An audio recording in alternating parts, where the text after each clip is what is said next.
तीन भुवन में सार वीतराग विज्ञानता, शिव स्वरूप शिवकार, नमहु त्रयोग संहारिके। तहाँ भूमि पर सत दुख इसो, बिच्छू सहस डसे नहीं तिसो। तहाँ राध श्रोणित वाहिनी, क्रमिकुल कलित देह दाहिनी। नारकी किसे कहते हैं? नारकी के पर्यायवाची नारद, नरक, निरय, निरत। नारद स्वयं अथवा परस्पर प्रीति को प्राप्त नहीं होते, अथवा द्रव्य, क्षेत्र, काल, भाव में परस्पर रमते नहीं नारद कहलाते हैं। नरक यानी नरान, नारकी को जो क्लेश पहुंचावे वे नरक है। निरय जिनका पुण्य कर्म चला गया है। निरत जो हिंसादि अस्मीचीन कार्यों में रत है वे निरत है। 7 नरक पृथ्वी, रत्न प्रभा, शर्करा प्रभा, बालुका प्रभा, पंख प्रभा, धूम प्रभा, तम प्रभा, महातम प्रभा। नरकों की भूमि और नदियों का वर्णन।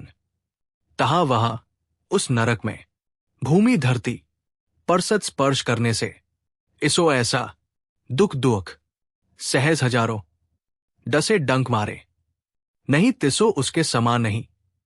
ओह, तहा भूमि परसत दुख इसो, बिच्छू सहज डसे नहीं तिसो। उन नरकों की भूमि का स्पर्शमात्र करने से नारकियों को इतनी वेदना होती है कि हजारों बिच्छू एक साथ डंक मारे, तब भी उतनी वेदना न हो। इस पृथ्वी के नीचे 7 नरक पृथ्वी है। उनमें उत्पन्न होने वाले जीवों को नारकी कहते हैं। इन नारकी जीवों का शरीर वैक्रियक होता है, इसलिए वो एक अंतर्मुहूर्त ही पूर्णावयव हो जाता है। इन नारकियों के जन्म स्थान नरक बिलों के ऊपर होते हैं। जन्म स्थानों के आकार कुंभी, मुग्दर, मृदंग, भस्मा, धोंकनी, टोकनी आदि के समान अशुभ और भयानक है। इन जन्म स्थानों का भीतरी भाग करोंद के समान तीक्ष्ण, वज्रमयी एवं भयंकर है। सब जन्म स्थानों के मुख नीचे की ओर है, जिससे नारकी उत्पन्न होने के साथ ही नीचे बिलों में जाकर गिरते हैं। उन नरक बिलों में कुत्ता, बिल्ली, ऊटन आदि के सड़ेगले शरीरों की दुर्गंध की अपेक्षा अनंत गुणी अधिक दुर्गंध है, और वहां की भूमि अत्यंत जहरीली है कि उसे छूने मात्र से हजारों बिच्छुओं के एक साथ काटने से भी अधिक वेदना होती है। जन के दुख जमते ही तीक्ष्ण शस्त्रों पर गिरकर उछलते हैं। पहले नरक पृथ्वी में 7.81 योजन ऊंचा उछलते हैं, अर्थात 7 योजन और 6500 धनुष प्रमाण ऊपर। दूसरी नरक पृथ्वी में 15.62 योजन ऊंचा उछलते हैं। तीसरी नरक पृथ्वी में 31.25 योजन ऊंचा उछलते हैं। चौथी नरक पृथ्वी में 62.5 योजन ऊंचा उछलते हैं। पांचवी नरक पृथ्वी में 125 योजन ऊंचा उछलते हैं। छठी नरक पृथ्वी में 250 योजन ऊंचा उछलते हैं। सातवीं नरक पृथ्वी में 500 योजन ऊंचा उछलते हैं। 1 योजन में 4 कोस होते हैं। 1 कोस में 2 मील होते हैं। 1 मील में 1.5 किलोमीटर होते हैं, यानी 1 योजन में 12 किलोमीटर हो जाते हैं। नारकी जीव उत्पन्न होकर नीचे 36 आयुधों के बीच में गिरता है और जहरीली भूमि तथा तीक्ष्ण आयुधों की वेदना को नहीं सह सकने के कारण एकदम ऊपर को उछलता है। प्रथम नरक में 7 योजन और 6500 धनुष प्रमाण ऊपर उछलते हैं। आगे के नरकों में उछलने का प्रमाण उत्तरोत्तर दूना दूना है।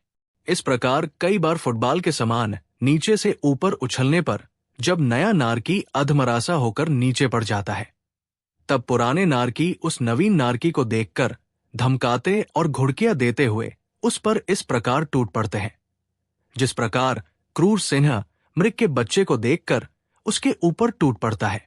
वे नारकी चक्र, घाण, मुग्दर, करोंत, भाला, मूसल, तलवार आदि से मारने काटने लगते हैं। कितने ही नारकी उसे पकड़कर और पूर्वभव के वैरों का स्मरण कर उसे कोल्हू में पेल देते हैं।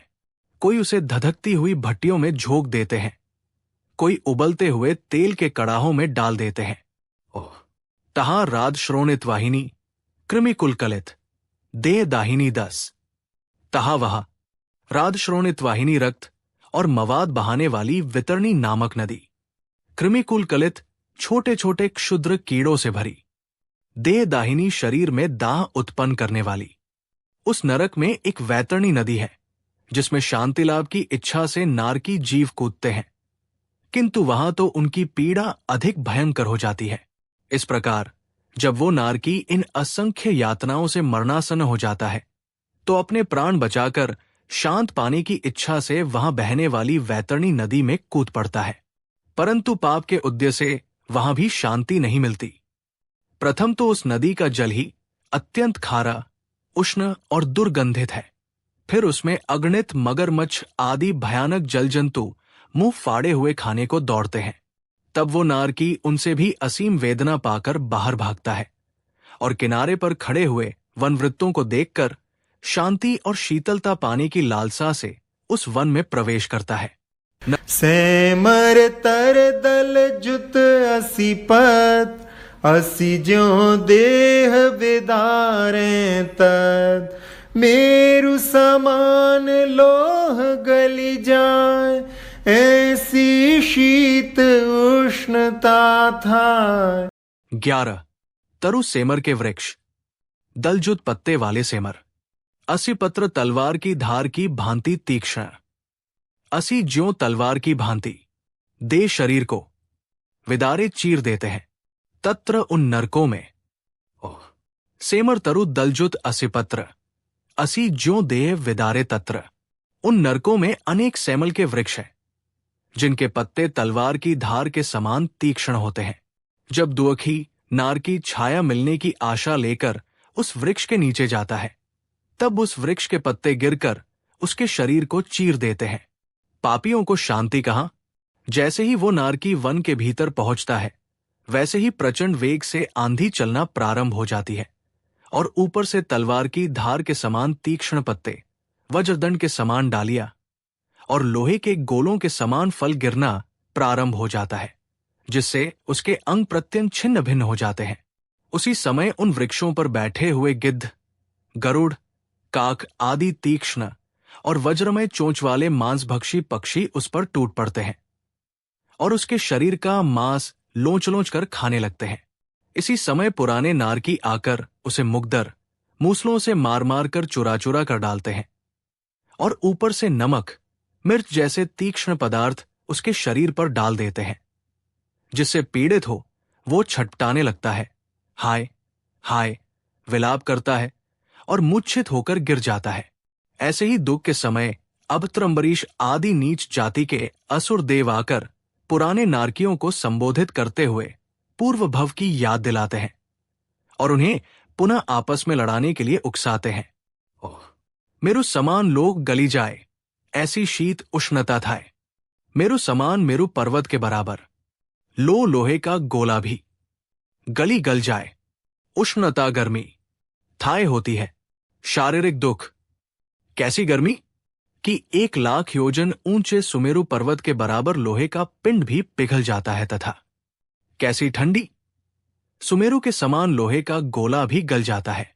उन नरकों में शीत की वेदना इतनी अधिक है कि यदि मेरु पर्वत के समान 1,00,000 योजन का विशाल लोहे का गोला डाला जाए तो वो जमीन तक पहुंचने के पूर्व ही अधर प्रदेश में नमक की डली के समान गलकर बिखर जाएगा।